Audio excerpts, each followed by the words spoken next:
दोस्तों नमस्कार। दोस्तों, दो ऐसे पड़ोसी मुल्क हैं जो लगभग एक साथ ही आज़ाद हुए। इसमें से इंडिया है और चाइना। चाइना को जो आज़ादी मिली वो 1949 में मिली थी और इंडिया जो आज़ाद हुआ था वो 1947 में आज़ाद हुआ था। तो चाइना जो है वो हमारे से भी 2 साल बाद में जो है आज़ाद हुआ। और चाइना आज चाइना के बारे में कोई बताने की ज़रूरत नहीं है। आज चाइना जो है विश्व महाशक्ति बन चुका है। वो डिफेंस के मामले में भी, इकोनॉमी के मामले में भी, जीडीपी भी अगर वहाँ की देखी जाए, टेक्नोलॉजी और वो बहुत सारी चीज़ें हैं। तो और इंडिया कहाँ पे पहुँचा और चाइना इन्हीं इन्हीं सालों के बीच में चाइना कहाँ पे पहुँच चुका है, वो सब कुछ हमारे सामने है। तो आज एक वीडियो था जो मेरा मन था कि मैं ज़रूर कुछ चीज़ों पे बात करूँ कि हम समझ पाएँ कि चाइना क्यों इतनी तेज़ी से इतनी तरक्की कर गया। उसके बहुत सारे रीज़न हैं। जैसे चाइना ने जो अपना बाज़ार था पूरे विश्व के लिए खोल दिया और वहाँ की जो लेबर कॉस्ट थी चाइना ने वो बहुत चीप रखी, बहुत नॉर्मल कॉस्ट रखी, जिससे क्या है कि पूरी दुनिया की जो कंट्रियाँ थी वो चाइना में आई। उन्होंने वहाँ पे एक मैन्युफैक्चरिंग हब बनाया, चाइना ने बना आपको। और आज पूरे विश्व की अगर मैं बात करूँ तो अमेरिका जैसी कंट्री जो है, रशिया जैसी जो कंट्री हैं, वो भी चाइना से जो है एक तरीके से डरी हुई है। और चाइना इंडिया का एक पड़ोसी मुल्क है, तो बहुत सारी जो हमारी सीमा है वो चाइना से मिली हुई है और लगातार चाइना से इंडिया को एक थ्रेट रहता है। और कई सारी हमारे जो है लड़ाई भी हो चुकी है चाइना के साथ में, जैसे 1962 में हुई थी। अभी 2020 में गलवान घाटी में एक बहुत बड़ा झगड़ा हुआ चाइना के साथ में इंडियन आर्मी का, जिसमें से लगभग 20 से 25 जो है भारतीय जो सब जवान थे वो शहीद हुए। तो ये चीज़ आज हम ये वीडियो क्यों बना रहे हैं, क्योंकि हमें कंपेयर करना चाह रहे हैं। हमें एक चीज़ देखना चाह रहे हैं कि क्यों इंडिया इतनी तरक्की नहीं कर पाया जितना चाइना कर चुका है। और चाइना की जो तरक्की हुई उससे कहीं ना कहीं वो एक बहुत ताकतवर कंट्री बनी, एक पावरफुल कंट्री है। और उस पावर का जो इफ़ेक्ट है वो जब हमारी सीमा पर लड़ाई होगी या होती भी है तो उसका इम्पैक्ट जो है वो हमारी कहीं ना कहीं हमारी सेना पर पड़ेगा और सेना को उन चीज़ों की कीमत चुकानी पड़े। अगर इंडिया भी आज चाइना जितना ही तरक्की कर चुका होता और हमारे पास भी इतनी पावर होती, टेक्नोलॉजी होती, वेपन्स होते इतने आधुनिक, तो चाइना जो बार बार हमारे सीमा पे जो जिस तरह के डिस्प्यूट करता है शायद वो ना कर पाता। तो आइए आज इस वीडियो के माध्यम से समझते हैं कि वो ऐसी कौन सी चीज़ें थी जो हमें करनी चाहिए थी लेकिन हम नहीं कर पाए और चाइना ने वो की। जिसमें से हिपोक्रेसी, पाखंडवाद एक बहुत बड़ी चीज़ है जो इंडिया में रग रग में लोगों के भरा हुआ है। और आज हिपोक्रेसी की अगर मैं बात करूँ तो सरकार खुद अपने स्तर पर जो है इस चीज़ को बढ़ावा दे रही। वो कैसे बढ़ावा दे रही, हम ज़रूर कुछ कारण है यहाँ पे जो मैं आपको दिखाना चाहूँगा। आप पहले ये चीज़ें देखो और उसके बाद में हम इसके ऊपर बात करेंगे। तो चलिए आइए पहले देखते हैं कि चाइना ने वो क्या क्या परिवर्तन अपने यहाँ पे किए जिसकी वजह से आज चाइना इतना पावरफुल बन चुका है। चाइना ने अपने देश की स्थिति को बदलने के लिए बहुत सारे बदलाव किए, जिसमें से पाखंड के ऊपर बहुत बड़ा जो है एक अभियान चलाया गया, जिसमें चीन ने पाखंड जैसे भ्रष्टाचार, अंधविश्वास और सामाजिक ढोंग को नियंत्रित करने के लिए कई कदम उठाए। जो सरकार की सख्त नीतियाँ सामाजिक सुधार और शिक्षा प्रणाली पर आधारित थे। यहाँ कुछ मुख्य कारण बताए जा रहे हैं। नंबर 1, भ्रष्टाचार पर कठोर कार्रवाई की। चीनी सरकार ने भ्रष्टाचार को जड़ से मिटाने के लिए कड़े कदम उठाए। एंटी करप्शन कैंपेन के तहत सरकारी अधिकारियों, नेताओं और व्यापारियों को दंडित किया गया। शी जिनपिंग के शासन में भ्रष्टाचार विरोधी अभियान और तेज हुआ, जिसमें हजारों लोगों को सजा दी गई। भ्रष्टाचार की शिकायत के लिए विशेष हेल्पलाइन और जांच एजेंसियां स्थापित की गई। शिक्षा और जागरूकता, अंधविश्वास और पाखंड को खत्म करने के लिए शिक्षा पर जोर दिया गया। वैज्ञानिक सोच और तर्क को बढ़ावा देने के लिए स्कूलों कॉलेजों में विशेष पाठ्यक्रम शुरू किए गए। मीडिया और प्रचार माध्यमों का उपयोग करके आधुनिक विचारधारा को प्रोत्साहित किया गया। सख्त कानून और नीतियाँ, पाखंड और अंधविश्वास फैलाने वालों के खिलाफ कड़े कानून बनाए गए। धोखाधड़ी और नकली धर्म गुरुओं पर सख्त प्रतिबंध लगाए गए। धर्म और धार्मिक गतिविधियों पर सख्त सरकारी नियंत्रण रखा गया, जिसमें अंधविश्वास पर लगाम लगाई जा सके।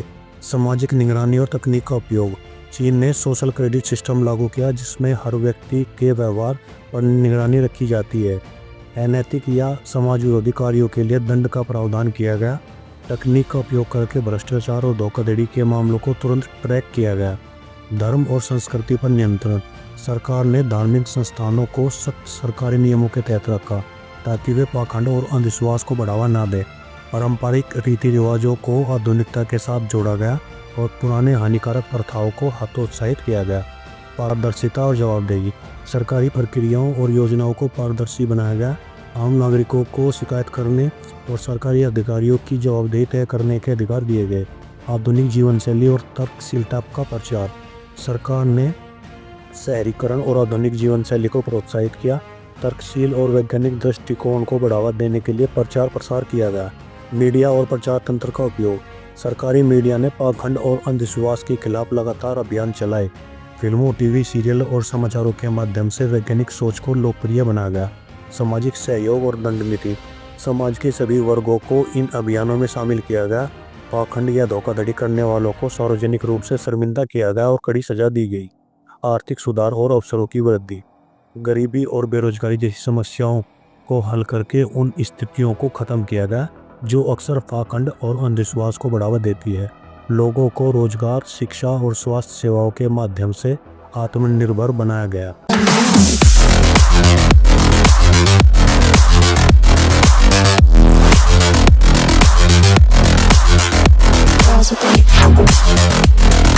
तो देखा दोस्तों आपने, ये इतनी सारी चीज़ें हैं जो चाइना ने अपने यहाँ पे बहुत बड़ा परिवर्तन किया। और आप एक चीज़ यहाँ पे देख रहे होंगे कि चाइना में जो है वो तार्किक चीज़ों पे बहुत फोकस किया, लॉजिकल चीज़ों पे बहुत फोकस किया। पाखंडवाद को बिल्कुल ख़त्म करने की कोशिश की गई। इसके लिए भारत सरकार ने बहुत ज़बरदस्त काम किया। बाकी जो मीडिया है, मीडिया को भी इसकी रिस्पॉन्सिबिलिटी दी गई। और जितने भी पाखंड फैलाने वाले लोग थे, या कोई बाबा हो या कुछ इस तरह के लोग हो, उन्हें सामूहिक रूप से जो है उन्हें दंडित किया गया और उनकी जो है एक तरीके से इंसल्ट की गई। इसके अलावा तार्किक जो वहाँ का एजुकेशन सिस्टम है उसमें ये चीज़ें शामिल की गई। लेकिन अगर हम इंडिया की बात करें, आप आज इंडिया में अगर आप देखोगे तो क्या लगे आपको, इंडिया में हमारा देश किस तरफ जा रहा है। पहले के टाइम पर सरकार जो थी वो लगातार इन चीज़ों पर प्रहार करा करती। एक धर्मनिरपेक्षता का जो एक एजेंडा सरकार लेके चलती थी कि भाई हम किसी भी धर्म को, किसी भी पाखंडवाद को बढ़ावा नहीं देंगे। लेकिन आज देखो आप, इंडिया में जो भारतीय सरकार है वो मंदिर बना रही। अभी अयोध्या में मंदिर बनाया गया, सरकार ने उसका खुद क्रेडिट लिया है। और सरकार के हैंडल से ही लगातार जो सरकार के बड़े नेता हैं वो क्या कह रहे हैं कि अभी मथुरा बाकी है। इसके अलावा आप देख रहे होंगे जितने भी मंदिर, मस्जिद है, मस्जिदों के नीचे मंदिर ढूंढे जा रहे। और जैसे यूपी में कांवड़ यात्रा होती है, कांवड़ यात्रा में डीजे बजवा दिए।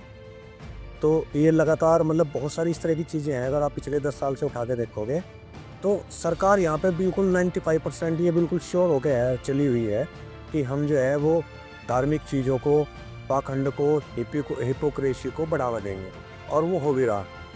मैं आज का जो मेरा वीडियो था, मैं केवल आपको एक यही कंपैरिजन करके मैं बताना चाहता था कि आप लोगों को एक चीज़ समझ में आ जाए कि जितनी भी कंट्री लॉजिकल है, जितनी भी कंट्री तार्किक है, जहाँ पर तार्किक एजुकेशन को बढ़ावा दिया गया, वो सभी कहीं ना कहीं डेवलपमेंट है। आज वो सभी पावरफुल है। आप पूरा यूरोपियन कंट्री को देख लो। इसके अलावा आप अगर हम गल्फ कंट्री की भी बात करें, जितनी भी गल्फ कंट्री ऐसी हैं जहाँ पर आज भी धार्मिकता का चरम है, वे सारी गरीब हैं। लेकिन आप सऊदी को देखो, दुबई को देखो। आप दुबई में जो है उन्होंने सभी धर्मों को जो है अपने यहाँ पे बुला रहे वो, और सभी के लिए जो है बराबर फैसिलिटी दे रहे। इवन हमारे हिंदू मंदिर भी बनाए जा रहे हैं यहाँ पे सऊदी में। तो वे क्या है कि वो कहीं ना कहीं धार्मिक कट्टरता से बाद में पड़ चुके हैं। उन्हें एक चीज़ समझ में आ चुकी है कि लॉजिकल ही रहना पड़ेगा इस दुनिया में, तभी हम पावर को जो है अडॉप्ट कर सकते हैं। और गल्फ कंट्री देख लो आप, उनका बाकी का क्या हाल है, क्योंकि वहाँ पर धार्मिकता ज़्यादा है, वही इस्लाम का परचम वहाँ पर है। और एक छोटी सी कंट्री उनके बीच में बढ़ती इजराइल, और वो उन्हें लगातार जो है थ्रेट भी देती है। और इजराइल ने क्या क्या किया वो आप सभी के सामने है। तो ये मेरा वीडियो बनाने का मकसद ये था कि हम इन चीज़ों को आइडेंटिफाई कर सकें कि कैसे आज जो है सरकार वो खाली से एक वोट के चक्कर में, खाली से एक वोट बैंक बनाने के चक्कर में देश को किस तरफ लेके जा रही, ये चीज़ें हमें समझ में आ जानी चाहिए। तो दोस्तों आज का वीडियो यहीं तक था। जय हिंद, जय भारत।